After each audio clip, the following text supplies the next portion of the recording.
So in this recent Nintendo financial briefing that I've done a couple of videos about now, obviously the Big N touted the strong sales of various games on the Nintendo Switch, while also comparing them to past games. Titles like Kirby Star Allies, for instance, is selling better than the other more recent entries in the Kirby series on the 3DS. But one of the things that caught my eye is the insane success of a lot of these ports, like Bayonetta 2. Bayonetta 2 obviously originally released on the Wii U, but the Switch version is currently selling at a faster pace than the Wii U version did. In around the same amount of time after release, the Wii U version was under 300,000 sales, and the Switch version is closing in on 400,000 sales. Again, in about the same amount of time. Now, yeah, the Switch has already outsold the total lifetime sales of the Wii U, but we can't lose sight of the fact that it was on the Wii U that this was actually a new game, built from the ground up for that system, which means it was accompanied by the full cost of developing the game. And for the Switch, it's just the cost of porting that same game over. Well, porting Bayonetta 1 and 2 with the whole 2-pack thing. But I mean, really think about this for a second. For the cost of porting the game to the Switch, Platinum and Nintendo are on track to over double the total sales of Bayonetta 2. And if we are going to talk about the success of these ports, you can't not mention Mario Kart 8 Deluxe. Currently, the second highest selling game on the Switch. Another thing, think about it for a second.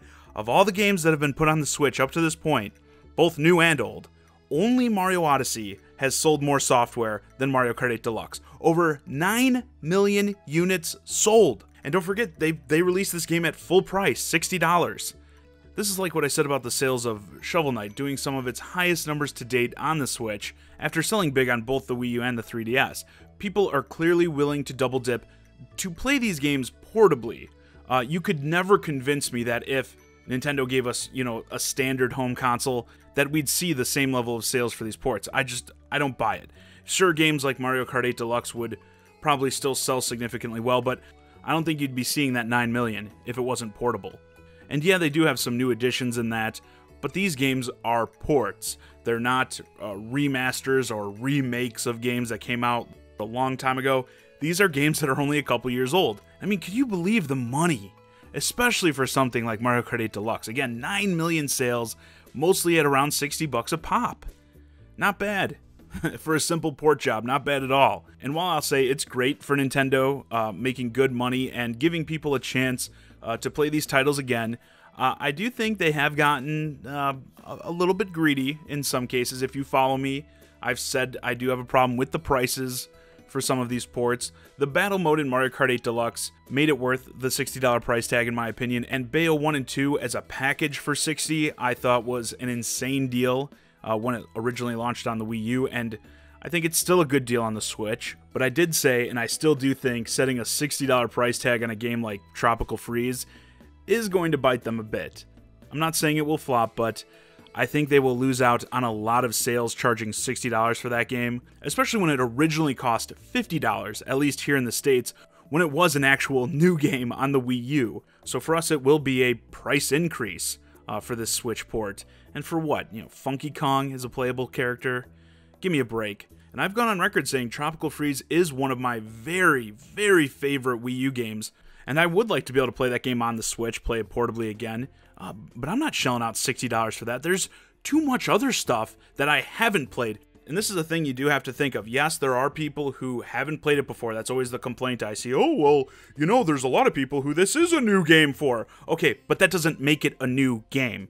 Because if that is your logic, oh, well, it's new to me, it's new to someone, well, then when we get a virtual console and they release a game like Super Mario World, by your logic, that should cost $60. That should be full price because it's new to somebody.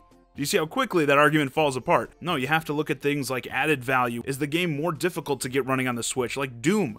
Like I said with Mario Kart 8 Deluxe, the new characters, new stages, the entire revamped battle mode.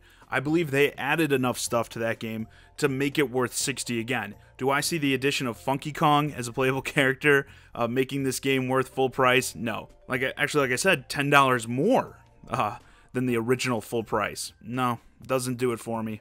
But I don't want to get on too much of a tangent on that. I'm not trying to focus on the problems with the ports. In this video, I am trying to more so look at the positives, especially with a series like Bayonetta, which is a bit more niche. The ports of 1 and 2 is clearly exposing the series to more people as it did on the Wii U, because even if everyone who bought the game on the Wii U is currently buying the Switch version is still selling more. So you're still reaching more people. But again, you're getting the ones who are willing to double dip for that portable version. And this will certainly help with the reception of Bayonetta 3. And you know, this brings me back to what I've said about third parties with the Switch.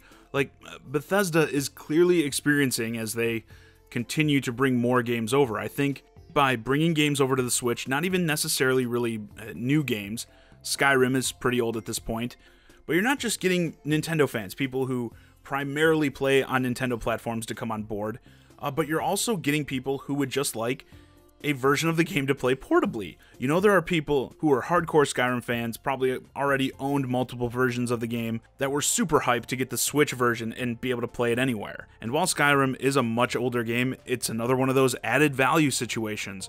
Yeah, it released at $60, but you got the base game, all the major DLC packs, which all those DLCs for Skyrim add a lot of content to the game, plus the added option for motion controls with the Joy-Cons. Sure, a game like that won't sell as well on the Switch when it's been on everything else for so long, but they're clearly making a profit off of it, and not just making a profit, but Bethesda obviously sees it worth their time to make these games for the Switch, or else they wouldn't keep doing so.